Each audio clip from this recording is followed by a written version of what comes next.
Hitting score plateaus on the GMAT can be super frustrating. This happened to me back in the day when I was studying. Here's a few things that you can use to help break a score plateau if that's the situation you're in. Number one is you might not have incorporated enough of the official guide for GMAT review into your prep, or you haven't learned the lessons from that book deeply enough. Both are actually really problematic for a lot of people. Many course providers sell their own individual pre-made problems, but they don't have you work out of the official guide for GMAT review very much, and that's quite risky. I'm not saying it never works. I'm just saying that most third-party providers' questions are not going to be of the same quality as the MBA.com and official GMAT resources that you get from the official guide. If you haven't done much work out of the official guide, then that should be your top priority to break your score plateau. And the main thing that you want to do there is make sure you're studying each individual question enough that if you saw a similar question on test day, you'd have 100% certainty that you would get that question right. Sometimes that might mean repeating certain questions, which is often the case on the quant side. And for verbal, it usually means writing down why the right answers are right and why the wrong answers are wrong. This can be a time and labor-intensive process, but it's more than worth it if you do the math on what you're going to be getting from a top MBA.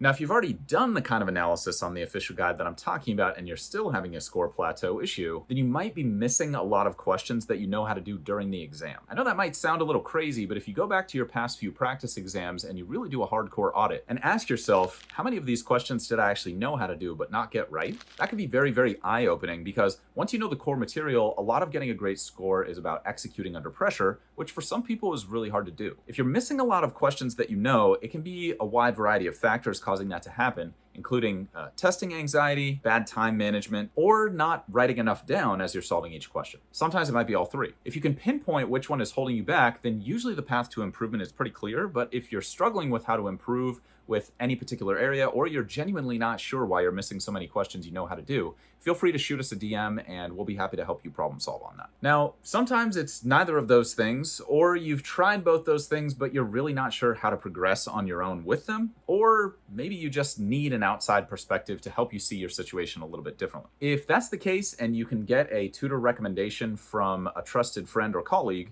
I would strongly recommend investing some time and energy into that process. GMAT pros have a wide variety of experience, and they've usually seen a situation similar to yours enough to help you figure out what the roadblock is and help you devise a plan that's going to help you moving forward. Now, if you can't get that type of recommendation, or you're just not resonating with the providers who you've talked to, tap the link in our bio and book a call with us, and we can talk you through a few different options that will almost certainly help you out a ton. If you have any questions, reach out anytime, and I look forward to talking soon.